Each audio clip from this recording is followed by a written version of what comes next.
नमस्कार, स्वागत है आप सभी का। यूपी ट्रिपल एससी मुख्य सेविका भर्ती को लेकर के बात करेंगे। आशा करते हैं कि आप सभी अच्छे होंगे।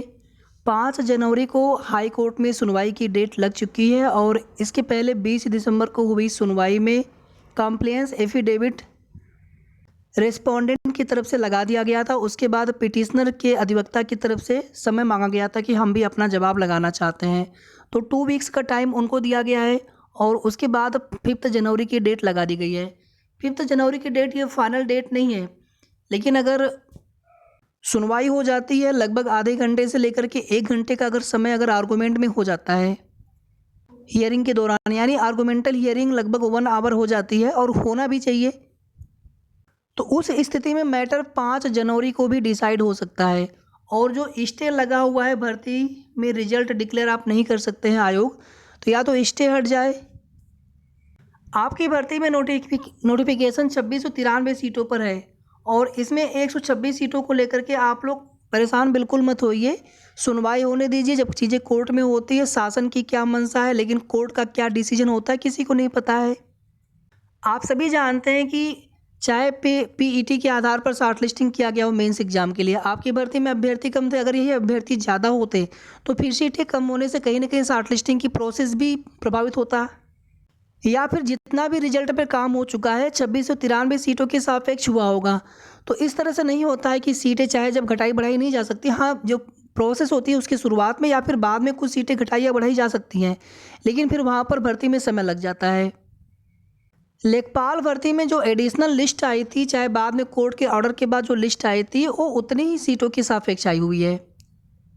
और फिलहाल में जो 77 टोटल पिटिशनर्स हैं और उसमें 2 रीट्स और भी कनेक्टेड हैं, यानी टोटल कुल 3 याचिका हैं। अब देखना ये होगा कि कोर्ट की तरफ से, हाई कोर्ट की तरफ से क्या डिसीजन आता है, क्या उनको समायोजित करने का फैसला आता है। क्योंकि उन पिटिशनर की तरफ से समायोजन यानी नियमितीकरण करने की मांग की जा रही है कि हमें परमानेंट कर दिया जाए हमारे उन सीटों के सापेक्ष। उसमें भी आगे आप देखेंगे तो कैटेगरी वाइज कितने सीट्स हैं, कुछ चीज़ें ऐसी होती हैं जो जिस पर समाधान नहीं हो पा रहा है शासन स्तर से। अब जो भी जवाब लगाया गया होगा तो कहीं ना कहीं उसके बाद जब सुनवाई आगे होगी तो फिर कोर्ट की तरफ से डिसीजन आ सकता है। तो 5 जनवरी तक, मेरे हिसाब से 5 जनवरी तक इंतज़ार करना चाहिए। 3 जनवरी को जाने के लिए, लखनऊ जाने के लिए कुछ लोग तैयार हैं, लेकिन हमारी तरफ से यही निवेदन रहेगा आप सभी से कि आप लोग 2 दिन और रुक जाएं। 6 को जाइए, 7 को जाइए, 5 तक आप सभी को रुक जाना चाहिए। अभी बीच में कुछ लोग गए थे तो सचिव सर ने मना किया था, मिलने से मना कर दिया था, आप सभी लोग जानते भी होंगे। उसके पहले हमने कुछ लोगों को भेजा था, कुछ अभ्यर्थी गए हुए थे तो उनकी मुलाकात हुई थी, आश्वासन मिला था। यही नहीं, उस समय जनता दर्शन कार्यक्रम भी लगा था, लेकिन उसमें कोई जा नहीं पाए थे। फिलहाल में मुख्यमंत्री जी का आज का कार्यक्रम देखेंगे तो अयोध्या में है, कल ही था लेकिन वो आज कार्यक्रम है। तो फिलहाल में अभी आज का दिन छोड़ दीजिए, बाकी आगे जैसे ही जिस दिन भी जनता दर्शन कार्यक्रम लगना होगा उसके बारे में अपडेट आप सभी को दे देंगे।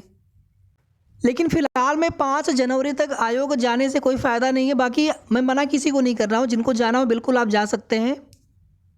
कोशिश करने के लिए बिल्कुल पूछने की आवश्यकता नहीं है। हर अभ्यर्थी, सबकी अपनी जिम्मेदारी है। जो लोग भी लखनऊ व आसपास के नज़दीक हो या फिर गोरखपुरी हो, बिल्कुल आप लोग जा सकते हैं, अपने स्तर से कोशिश कर सकते हैं। इतना आप सभी बिल्कुल निश्चिंत रहें कि 5 जनवरी को सुनवाई 100% होगी, बशर्ते उस दिन बेंच बैठे, जज साहब बैठे अपने बेंच में। कई बार क्या होता है कि जज साहब किसी कारणवश किसी भी डेट को कोई भी मामला सुनवाई होना होता है, अगर वहाँ पे जज साहब अनुपस्थित होते हैं तो जो भी मैटर अर्जेंट मैटर होते हैं आप देखेंगे दूसरे बेंच में मामला वो ट्रांसफ़र हो जाता है, सुनवाई तब भी होती है। लेकिन इस तरह की चीज़ें बहुत रेयर केस में होती है। फिलहाल में 5 जनवरी को सुनवाई हो रही है और पूरी उम्मीद है कि 5 जनवरी को ही सुनवाई होगी और हो सकता है कि उस दिन मैटर भी फाइनल हो जाए। यहाँ पर थोड़ा सा बात करेंगे कि 60+ मार्क्स वाले कितने अभ्यर्थी हैं जिन्होंने एग्ज़ाम दिया हुआ है और 60+ नंबर वाले कितने अभ्यर्थी हैं। देखिए, यहाँ पर कोई भी ऑफिशियल डाटा आप सभी के सामने नहीं बताया जा सकता, लेकिन जो हमारे पास अनऑफिशियल डाटा है उसके अकॉर्डिंग लगभग 4000 के आसपास टोटल अभ्यर्थी होने चाहिए। हालांकि 35,000 का डाटा हमारे पास नहीं है, लेकिन जितना भी लगभग 20,000 के आसपास, तो इसमें 1500 की संख्या प्लस माइनस हो सकती है। और ये अभ्यर्थी सभी कैटेगरी के होंगे।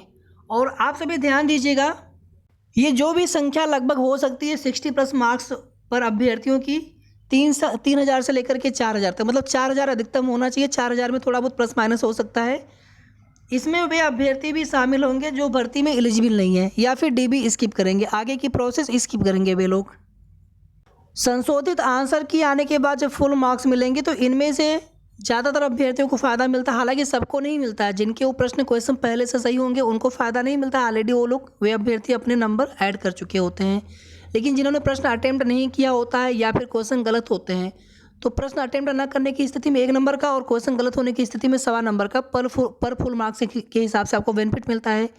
तो इसमें फिर वे अभ्यर्थी थोड़ा सा और फ़ायदे की स्थिति में होते हैं जिनको फुल मार्क्स का पूरा फ़ायदा मिल जाता है। अब यहाँ से फाइनल मेरिट लिस्ट के लिए लगभग जो है 1500 से लेकर के 1700-1800 के आसपास तक अभ्यर्थी हो सकते हैं, सभी कैटेगरी की मिला करके। और ये जो भी हाई मेरिट वाले, हाई नंबर वाले अभ्यर्थी होंगे, कहीं ना कहीं जो जनरल में होंगे तो वे लोग यूआर की सीट पर जाएंगे। बाकी अदर कैटेगरी के अभ्यर्थी होंगे तो ओवरलैपिंग फाइनल मेरिट लिस्ट में ही होता है, उसके पहले नहीं होता है। डीबी के लिए नहीं होंगे, डीबी के लिए कॉमन मेरिट या कॉमन कट ऑफ बनाई जाती है। लेकिन जब फाइनल मेरिट लिस्ट बनेगी तो वहाँ पर इसी तरह से ओवरलैपिंग के द्वारा ही सीटें भरी जाएंगी यूआर की। बाकी अपने कैटेगरी के जो अभ्यर्थी होंगे अपने कैटेगरी से उनकी सीटें भरी जाएंगी। तो बिल्कुल यहाँ पर क्लियर ऑब्वियस ही बात है, आप सभी क्लियरली इस चीज़ को समझ सकते हैं कि जितने भी फुल मार्क्स मिलेंगे लगभग उतनी ही मेरिट हाई जाएगी। 60 के आसपास तक हमने आप सभी को कट ऑफ बता रखा है यूआर की, तो लगभग इसी के आसपास आपको देखने को मिलेगा कट ऑफ, या मिलना चाहिए। और जितने फुल मार्क्स मिलेंगे, अगर 1 नंबर मिला, 2 नंबर मिला पर शिफ्ट के हिसाब से, तो लगभग उतने ही मेरिट या कट ऑफ आपको ज़्यादा देखने को मिलेगा। बाकी देखिए, जो भी एनालिसिस होता है भर्ती पूरी तरह से पारदर्शी तरीके से होती है, सब कुछ चीज़ें सही तरीके से होती हैं और जो भी डाटा होता है वो डाटा सही होना चाहिए। और कई बार देखिए क्या होता है कि क्वेश्चन पेपर से हम मिलान कर लेते हैं कि हमारे कितने क्वेश्चंस करेक्ट हैं और हम ओएमआर सीट से अपना मैच नहीं कराते हैं। तो आप लोग जितने भी अभ्यर्थी हैं, आप लोग एक बार ओएमआर सीट से, लगभग ज़्यादातर लोगों ने मैच कराया होगा, लेकिन जिन अभ्यर्थियों ने ओएमआर सीट से अगर आपने मैच ना किया हो अपने आंसर, तो आप सभी ओएमआर सीट से ही अपने आंसर मैच कराइएगा। तो वहाँ से बिल्कुल एग्जैक्टली पता चल पाता है कि कितने मार्क्स आपके आ रहे हैं। साथ ही साथ इस बार संशोधित आंसर की और डीबी के लिए रिजल्ट, ये दोनों आपको एक साथ भी देखने को मिल सकता है। अब देखिए यहाँ पर जिनके भी कम नंबर होते हैं, कहीं ना कहीं आप जितने भी अभ्यर्थी हैं आप लोग हताश निराश होते हैं, परेशान भी होते हैं। यही नहीं, कोई भी कट ऑफ बताना ही नहीं चाहिए किसी को भी। एक अनुमान होता है और अनुमानित चीज़ें सिर्फ एक बार बताई जाती हैं, बार बार उसी चीज़ पर बात करना अच्छा नहीं लगता है। लेकिन सबसे ज़्यादा क्वेरी कट ऑफ को लेकर के ही रहती है आप सभी की। मैं यहाँ पर अभी भी आप सभी से यही रिक्वेस्ट करूँगा कि अगर आपके नंबर कम हो तो भी आप लोग बिल्कुल निराश मत होइए। निराश होने के बजाय हम लोग किसी न किसी दूसरी भर्तियों की तैयारी करते रहें साथ में। कंपटीशन है 35,000 में से जितने भी एलिजिबल अभ्यर्थी होंगे, यानी जितने अभ्यर्थी डीबी के लिए शॉर्टलिस्ट होंगे, फिर वहाँ पर जितने अभ्यर्थी एलिजिबल पाए जाएंगे फाइनल मेरिट लिस्ट के लिए, आप सभी जानते हैं कि जितनी सीटें होंगी उतने ही अभ्यर्थियों का सिलेक्शन होना है, सबका तो होना नहीं है। और कई बार ऐसा होता है कि हम कट ऑफ ज़्यादा मान करके चल रहे होते हैं, लेकिन कई बार कट ऑफ कम भी चली जाती है। तो जिनके भी कम नंबर हो प्लीज़ आप हताश निराश मत होइए।